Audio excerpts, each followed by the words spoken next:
ពេលថ្ងៃឯងទៅទិញនំប៉ាវពាក់កណ្ដាលបើខ្ញុំរកឃើញឯងបោកប្រាស់ទៀតខ្ញុំនឹងបណ្ដេញឯងទៅឆ្ងាយហើយខ្ញុំនឹងធ្វើបាបឯងម្ដងទៅនឹកស្មានថាអ្នកទាំងពីរនឹងមិនជួបគ្នាទៀតទេតែមិននឹកស្មានដល់ពេលប្រធានត្រឡប់មកផ្ទះវិញនៅពេលយប់ក្មេងស្រីក៏បានលេចមុខនៅក្នុងផ្ទះរបស់គាត់ដែរកូនខ្មោចឯងរកឃើញកន្លែងនេះដោយរបៀបណាប៉ាខ្ញុំមកវិញជាមួយយាយទូតប៉ាខ្ញុំនឹកប៉ាណាស់តាមពិតពេលថ្ងៃក្មេងស្រីបានកាន់លុយដែលប្រធានឲ្យកំពុងត្រៀមទៅហាងគុយទាវដើម្បីញ៉ាំឲ្យឆ្អែតស្រាប់តែជួបលោកយាយម្នាក់ដែលត្រូវពួកអ្នកបោកប្រាស់បោកបញ្ឆោតដើម្បីបំបត្តិពីខ្លួនចៅប្រុសរបស់គាត់ក្មេងស្រីមិនអាចទ្រាំនឹងទង្វើបែបនេះបានក៏ស្ទុះចេញមុខលាត្រដាងល្បិចបោកប្រាស់ភ្លាមគ្រូពេទ្យនេះជាអ្នកបោកប្រាស់នាងបានសម្លឹងមើលគ្រូពេទ្យនោះ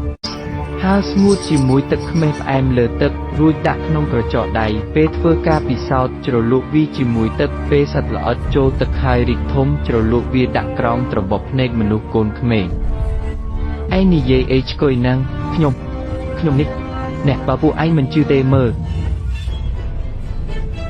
ពិតជាអីចឹងមែនឯងជាអ្នកបោកប្រាស់រីកាប៉ូលីសភ្លាមរីកាប៉ូលីសចាប់វាទៅក្មេងនេះពិតជាពូកែមែនពិតជាក្មេងទេពកសលតូចម្នាក់មែនឯណាទៅ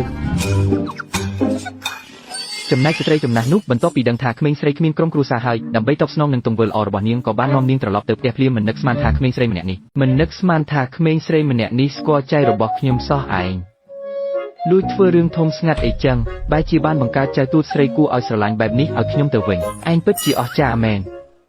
ឆាប់ឲ្យជីទូតស្រីថាបទៅ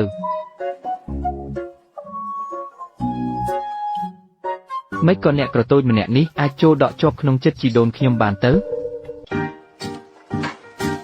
អង្គុយចុះប៉ារបស់ឯងចង់ភ្លក់មើលខ្ញុំថាហេតុអីបានជាមានក្លិនស្អុយអីចឹងបែរជាអាខ្មោចក្រតូចដែលមិនធ្លាប់ស្គាល់លោកសោះហេឯងនៅឲ្យឆ្ងាយពីខ្ញុំទៅកុំឲ្យខ្ញុំប្រឡាក់ក្លិនក្រខ្សត់របស់ឯង